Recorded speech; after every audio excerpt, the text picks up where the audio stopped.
Boa tarde, tudo bem? Bom dia, boa noite.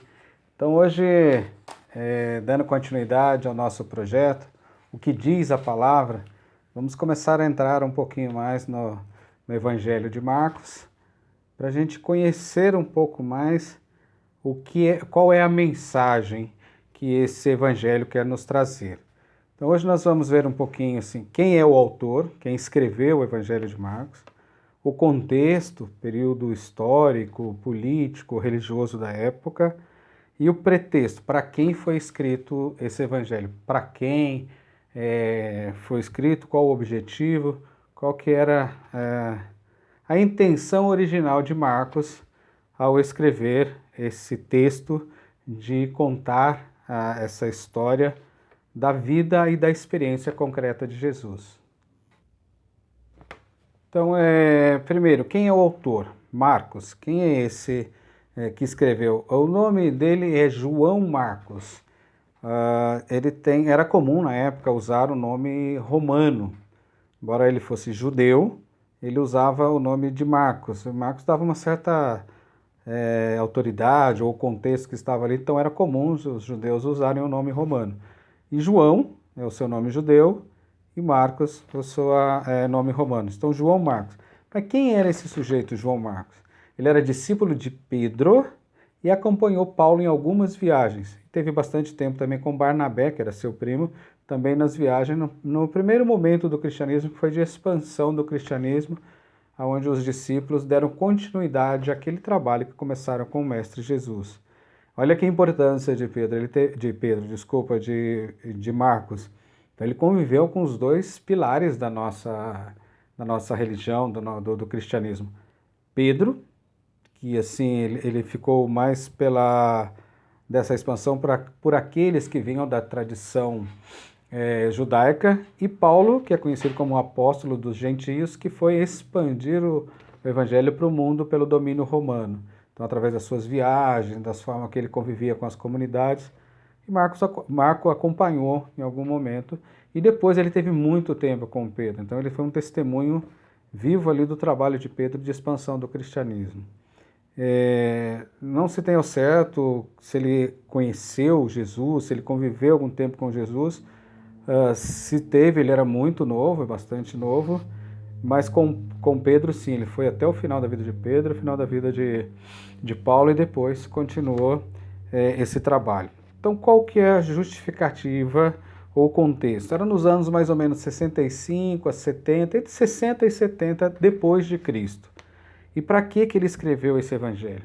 Porque os testemunhos, os discípulos diretos de Jesus, aqueles pregadores orais já estavam desaparecendo. Aqueles que conviveram e que estavam fazendo esse trabalho de evangelização, de disseminação da palavra de Deus, relatando a experiência que tiveram com Jesus, já estavam começando a desaparecer.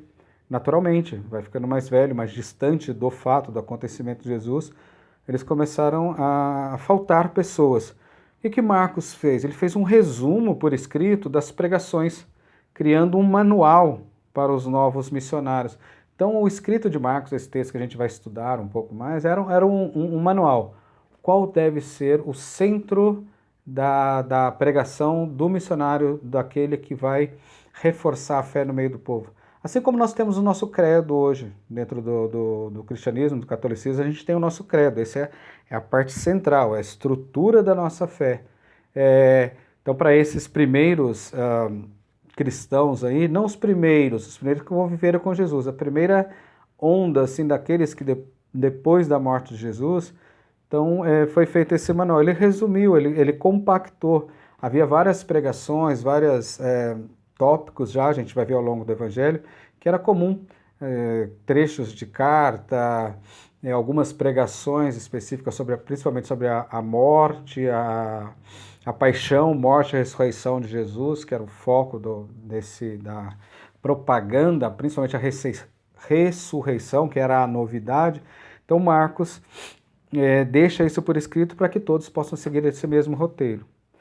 Então, o pretexto do Evangelho de Marcos, ele como um todo, depois a gente vai ver texto por texto, trechos assim, para a gente entender a unidade como um todo, era esclarecer para a comunidade, os cristãos novos, os gentios, quem é Jesus. Então a grande pergunta que o Evangelho de Marcos vai responder, quem é Jesus? E a gente já vê que logo no primeiro versículo já tá dito ali, depois o Evangelho todo vai clarear isso. Quem é Jesus? Para quem ele estava apresentando Jesus? Era o público-alvo, eram os cristãos novos, ou os gentios, aqueles que não tinham tido contato direto com Jesus. Então era um anúncio aí daqueles que fizeram a experiência com Jesus, e as pessoas começavam a perguntar, mas quem é esse Jesus? Quem é essa pessoa? Quem é esse que todos estão seguindo? Então ele começam a fazer essas perguntas. Então o objeto dele de reflexão, objeto de proposta é descrever quem é Jesus. Hoje nós vamos ficar somente com o primeiro versículo do primeiro capítulo. Nossa, mas só um versículo? E se a gente for estudar mais a fundo, demora muito tempo. Vou tentar ser o mais breve possível aqui.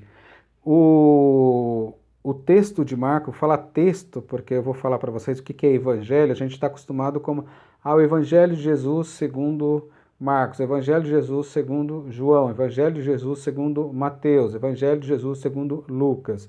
Evangelho acabou se tornando um gênero literário, mas o que significa a palavra evangelho? A gente vai ver logo nesse primeiro versículo aqui que diz assim, ó: início do Evangelho de Jesus Cristo, Filho de Deus.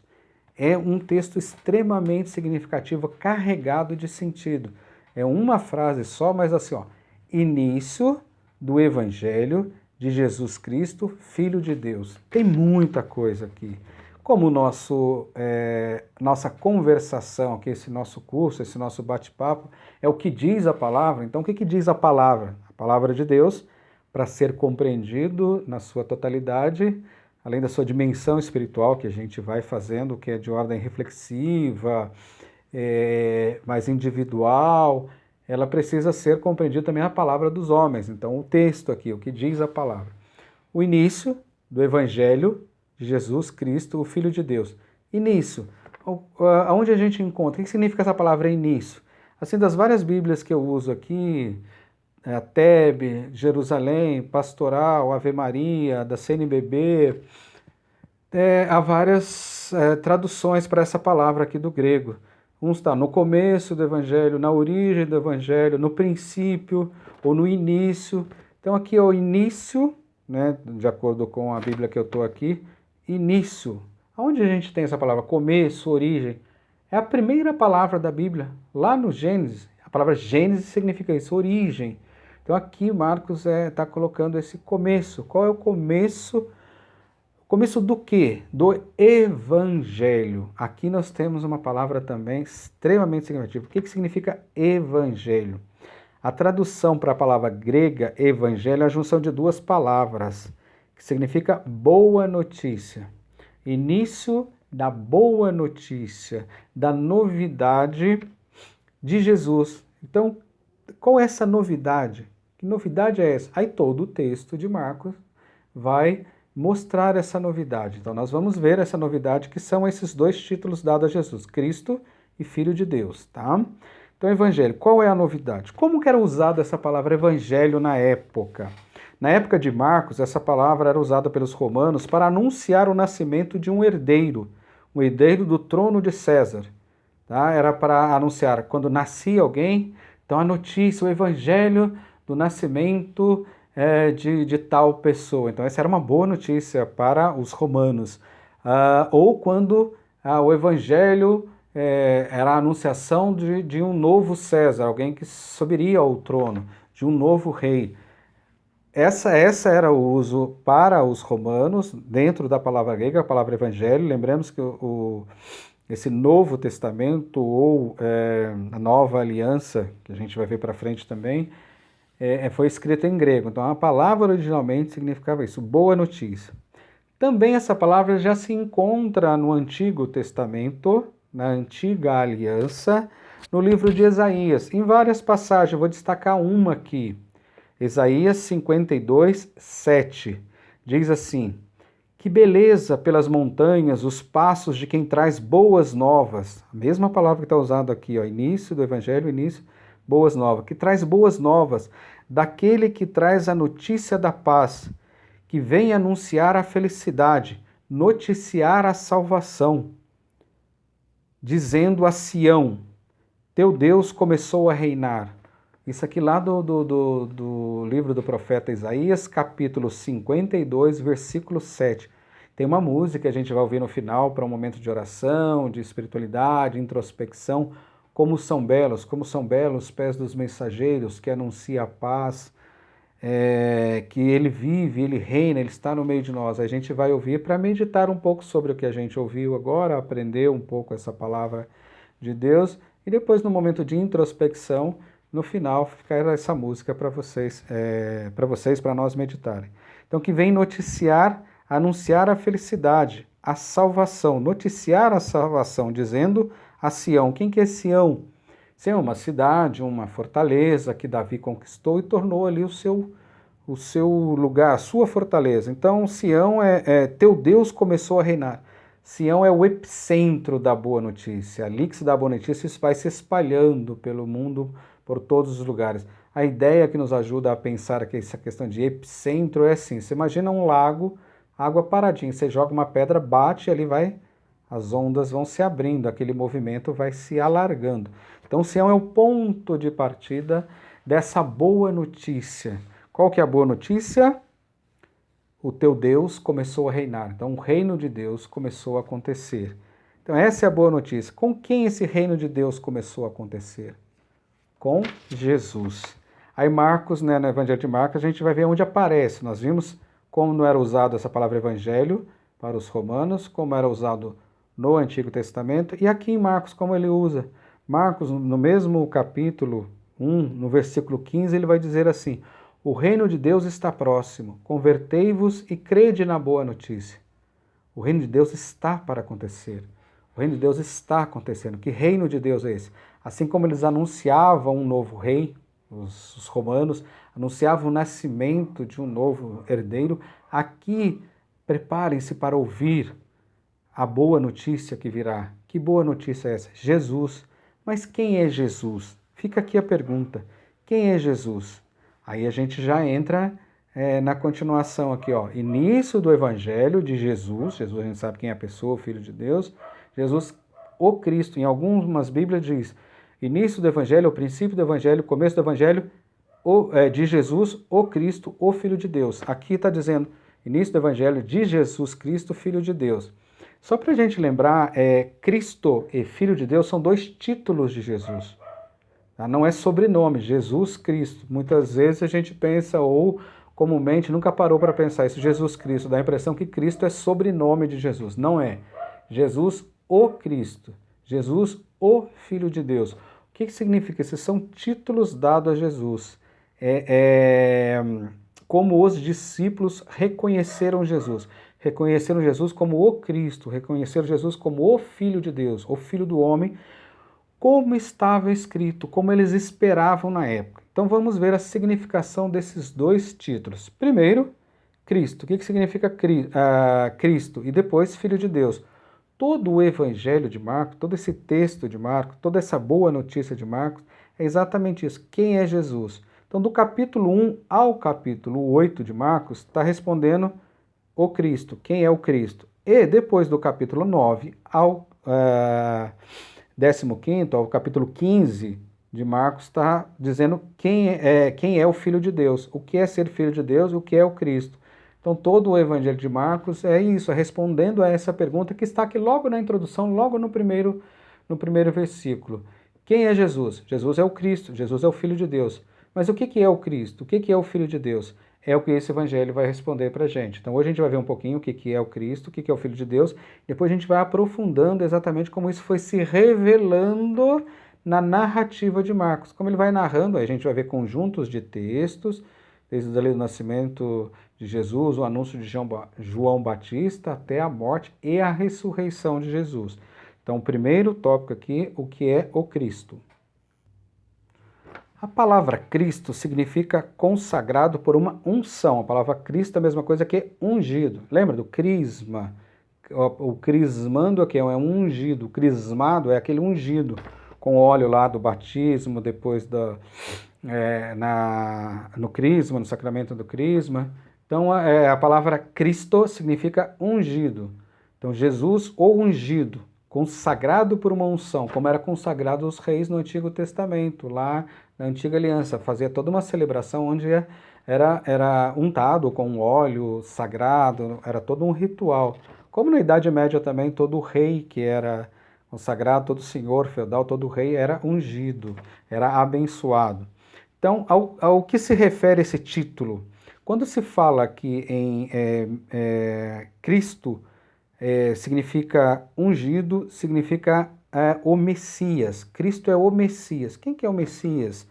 É aquele que foi consagrado para salvar essa nação, que vai conduzir esse povo, o povo de Deus. Então Deus fez uma aliança com o povo e ele vai estar cuidando desse povo através desse Messias, desse rei. Então quando se referia a Messias, se refere ao filho de Davi. Davi foi o grande rei.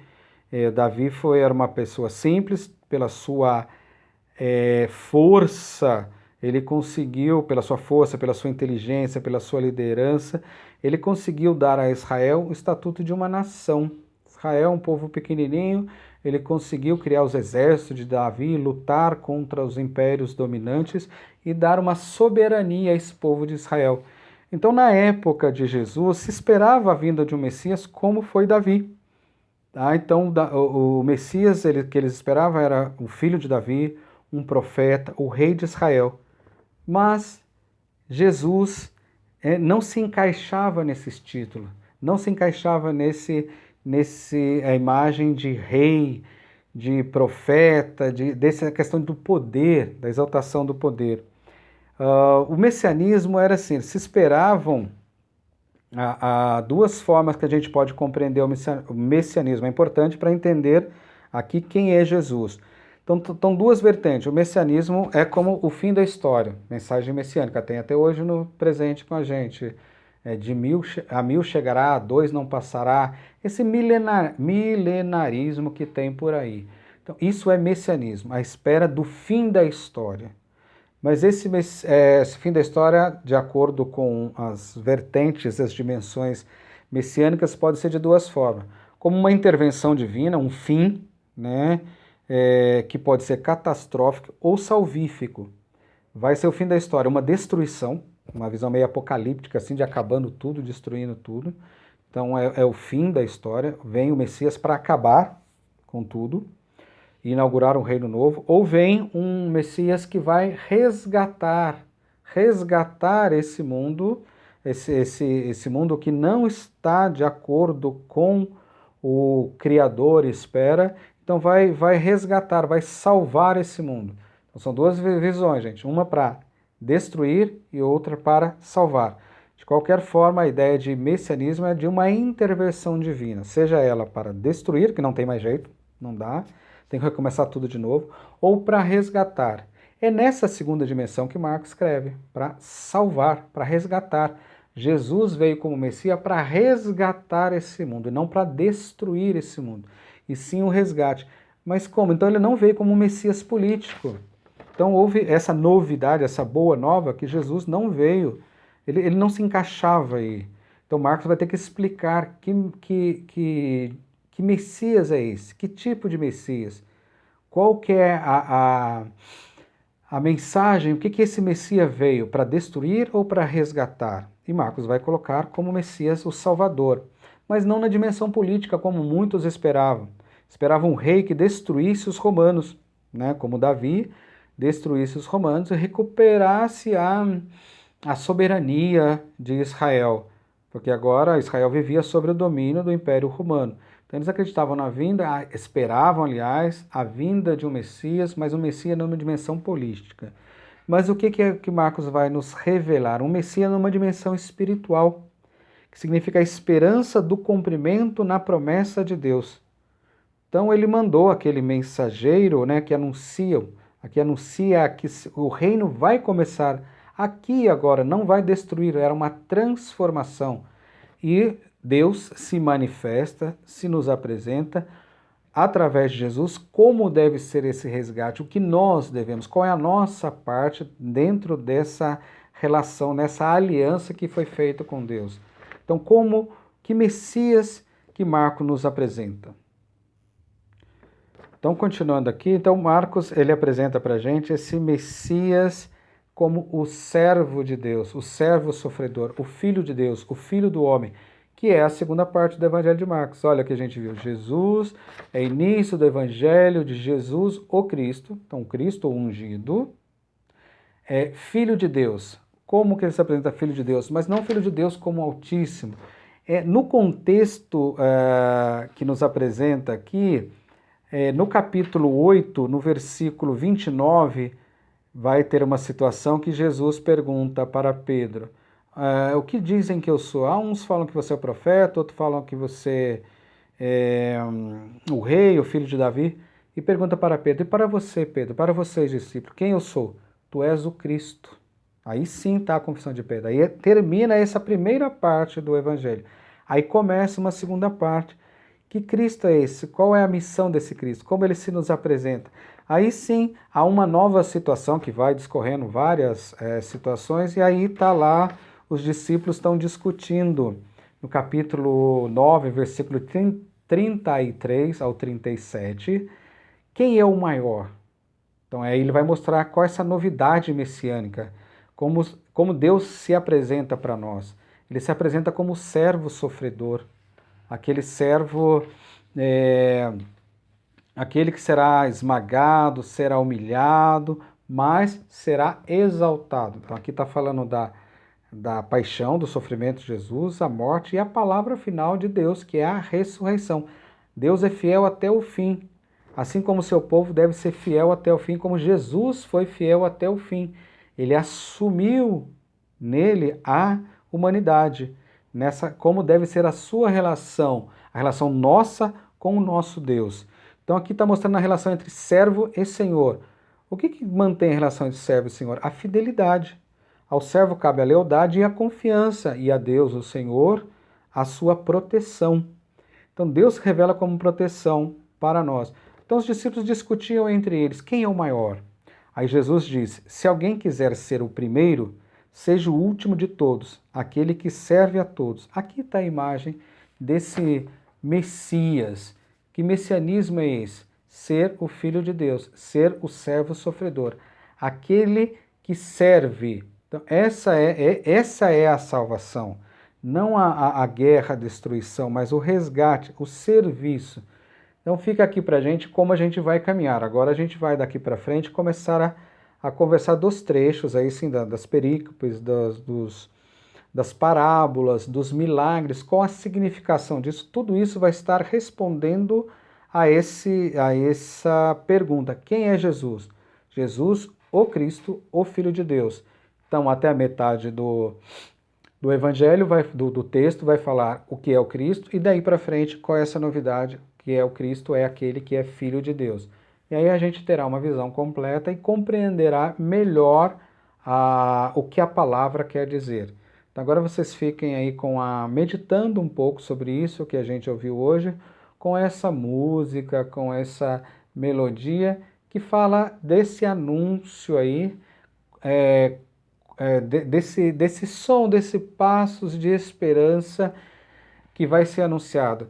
Ele vive, ele reina, ele está no meio de nós. Tá joia, gente? E até o próximo encontro. Um abraço, até mais.